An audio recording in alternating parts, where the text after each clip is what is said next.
guys, it's Rebecca. Thank you so much for joining me for today's video. Today's video is going to be my October reading wrap up.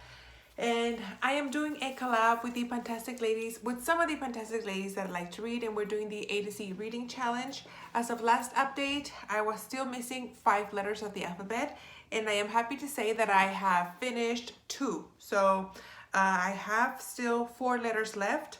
The letters that I finished were F and X, and I have left J, Q, V, and Z.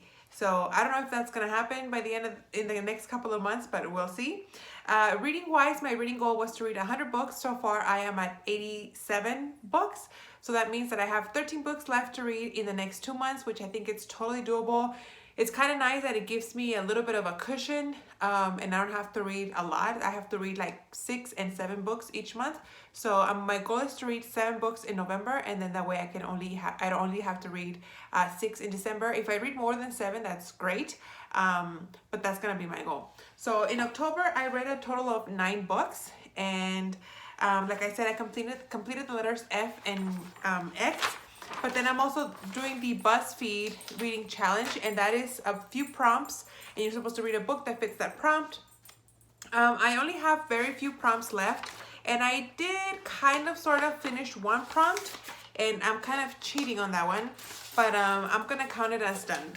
So the prompt was a book that inspired a common phrase or idiom, and for that I had picked, well, I guess I'll just get started. For that, I had picked Since You've Been Gone by Morgan Matson. This book did not inspire the phrase Since You've Been Gone, but it makes me think of that Kelly Clarkson song, Since You've Been Gone. So, because it makes me think of it, I'm counting it as completed. So, like I said, this is by Morgan Matson. This book follows a girl. What is her name? I forget. After you read so many books, guys, sometimes you just forget the characters' names. We follow this girl named Emily, whose friend Sloane has left, and she leaves her a list of things for her to do during the summer. And then it's kind of like a puzzle. After she completes these like 13 challenges, I think, she kind of like goes on to the next step, and she ends up finding where Sloane is. And I really enjoyed it because Emily is very, very introverted. She doesn't have a large group of friends. And so it makes her go out of her comfort zone. And I like how Emily grew as a character in her own skin. She became more outgoing, more confident in herself. And I really enjoyed it. It was a fast, like, nice summer read. I know it's not a very October-y book to read. I really enjoyed this. I give this 4 out of 5 stars. And I have other Morgan Matson books. I can't wait till I start reading those. Then for the letters that I finished, for the letter F, I read 5 Feet Apart by Rachel Lippincott, Mickey Daughtry, and Tobias Iaconis. So there's 3 authors in here. And this book is about, it follows 2 teens who have cystic fibrosis, and I guess when you have cystic fibrosis, you can't be near another person that has cystic fibrosis, because I guess there's very different strands of the disease, and because you're immunocompromised, it can make you sicker. I don't know, but of course, these 2 teens fall in love, and this has been compared kind of to The Fault in Our Stars. So I had really high, my expectations were like up here. It was still very cute, very fast paced, a little bit insta-lovey. But again, because my expectations were so high, because I love The Fault in Our Stars, this kind of fell short for me. It's still cute and it's a good book, but it didn't quite hit me in the feels the way The Fault in Our Stars did. So for that reason, I only gave it 3 out of 5 stars, but I did still enjoy it, and I would recommend it for anyone who wants to read it. Then for the letter X, I read Oxygen. There's an X there. I tried to make all my book titles have the first letter of the title be the letter that I'm picking, but some of these letters are hard. So Oxygen, we'll go with this one. This is by Carol Casella, and this book follows an anesthesiologist who is being sued for the death of one of her pediatric patients. I can't say much more because it's a mystery, so I don't want to, I'm very bad at like not spoiling things. So I feel like if I go into any more detail, I will spoil something. But this was really, really good. Being in the medical field, like, this was very interesting to me. So if you are in the medical field and you like to read, or if you just like medical mystery novels, I would definitely recommend this one. I give it 4.5 out of 5 stars, just because I feel like at the end everything wrapped up really nicely in a bow. And it wasn't, the ending wasn't too satisfying for me. I kind of wished it was like a little bit. See, I don't know if I should say it because I don't know if that's a spoiler, but it wasn't satisfying enough for me. So I'm just gonna leave it at that. But still, I really enjoyed it. Like I said, if you are into medical mysteries, or maybe just mysteries in general, she doesn't make it too like medically jargony.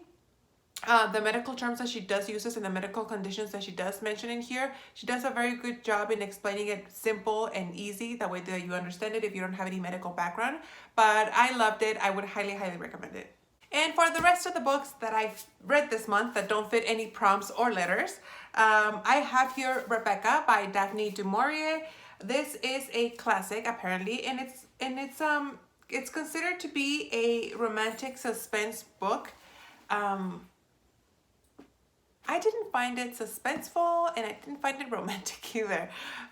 Maybe it was considered that then, back in the day when this was written. When was this written? 1938, so it's been a long time. But this book follows this woman who is nameless. She doesn't have a name. They never mention her name. But she is the new wife of Mr. Maxim de Winter. And Rebecca used to be the wife of Mr. De Winter, and she just one day just died, vanished.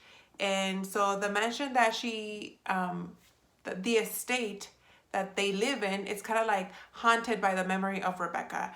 There is kind of like a twist in the second half of the book. That's when I really started getting like really into it. But like the first half, I kind of struggled with it. So for that reason, I only gave it 3 out of 5 stars. But maybe you should check it out. Maybe this is just one person's opinion that doesn't find it suspenseful enough. Maybe if you are not used to reading like mystery thrillers, suspense books, kind of like that, maybe you will find this interesting. But I don't know, not my cup of tea. I mean, I finished it, I enjoyed it, I gave it 3 stars, but only because the second half, that's when it finally kind of got good after that twist. But then again, I don't know. I'm just rambling right now. It was okay. The next book that I read was A Simple Favor by Darcy Bell. I have actually, I saw the movie of this about, I'm gonna say over a year ago, and I really enjoyed it. And I saw it on Book Outlet, and I was like, well, let me see, let me buy it and see what the difference is in the book. The book is really, really fast paced. It's not a very big book. But the ending is different in the book than in the movie. I kind of enjoyed the ending in the book better because it's one of those open-ended endings, where in the movie everything kind of like everybody got what they deserved type thing. This is a mystery, kind of like a Gone Girl type book, but a lot girlier, not as darker as Gone Girl. I really enjoyed it. It's a fast, easy, fast-paced book. We follow our character, Stephanie, who is a blogger. So that was a fun aspect of this book.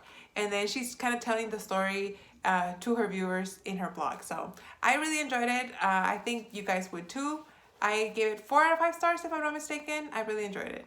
The next book that I read was Took and Keep a Secret from Karen McAdams. She is the author of One of Us is Lying, which I really enjoyed. And this book I enjoyed too. We follow Ellery here, whose mom has killed herself. So she now has to go live with her grandmother in the little town that her grandmother lives in. But it turns out that that little town has history with events that happened with Ellery's family back when her mom was a teenager.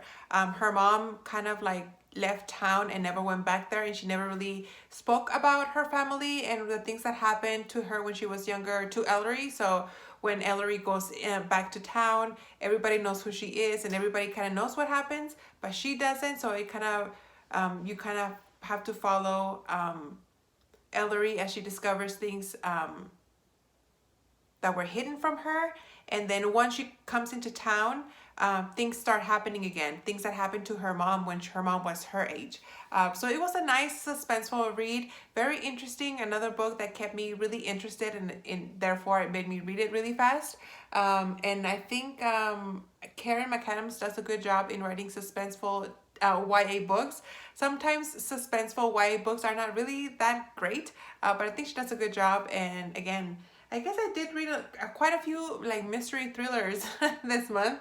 But anyway, I really did enjoy it. I gave it 4 out of 5 stars. Then the next book that I read was was AD 30 by Ted Dekker. This is kind of like a Christian fiction book. We follow this girl, her name is Mavia, and this is set during the time of Jesus, therefore AD. But we don't follow, it is not based on any kind of like biblical story. We follow this girl, she is an orphan, like her family's been killed, and she's escaping with 2 slaves, Saba and Judah.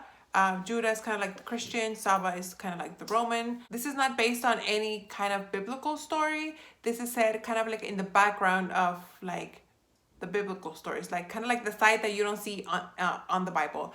But it does make some references to Jesus. They're kind of like, oh, you know, we see like, you know, Yeshua teaching over there, and all these people are following Yeshua, but you don't, it's not about like them trying to find Jesus. You know what I mean? It was an interesting book. I do have the second one. It's AD 33. So I'm guessing that's gonna be like kind of like a story around Jesus's crucifixion, maybe. But it was interesting. It felt a little bit too long. I was afraid this was going to put me in a reading slump because it took me a while to read this book, and I listened to it on audiobook, and it still took me a while. I just couldn't like get really in tune with it. And I'm surprised because I usually love Ted Dekker, but Ted Dekker usually writes like mystery thrillers. So this was a different spin into his writing. Not the biggest fan. I gave it 3 out of 5 stars because I finished it, and some parts were interesting, but then some parts were boring. It was kind of like this for me. So that's this one. Then I also read The Wife Between Us by Greer Hendricks and Sarah Buchanan. I don't know how to say that. This is another mystery thriller book. This is one of those books that you don't want to know too much about because there are so many twists and turns. Towards the end, I was like, what? It tells you not to assume anything, and what I thought was happening was totally wrong. So take that as you will. It says, as you read this book, you will make many assumptions. You'll assume you're reading about a jealous ex-wife, that she's obsessed with her replacement. You assume that you know the anatomy of this tangled love triangle. Assume nothing. And that is exactly what I thought. I thought I was being really smart, like, oh, I know this is what's gonna happen, this is what's gonna happen. And then when the big reveal happens at the end, I was like, I had to like go back a couple of chapters and read that stuff again because I was like, how did I miss it? How did I miss it? I gave it 3 or 4 stars, I can't remember, because of the ending. I did not like the ending. The ending felt like a cop-out, and I felt like the bad guy in the story didn't get what they deserved.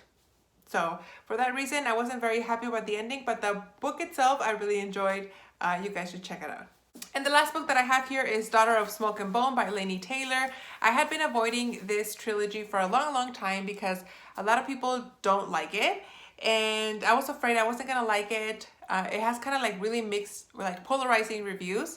And I don't know how to feel about this one. I gave it 3 stars just because I felt like this first book is a lot of world building, but it did leave with a huge cliffhanger. I did not see the twist coming at the end, and I'm excited to read books 2 and 3. It's one of those series where as the books progress, the books get bigger. So I'm gonna have 2 big books to read after this one. This follows a devil and an angel who fall in love, and there's something that happens, which is the twist that I can't say.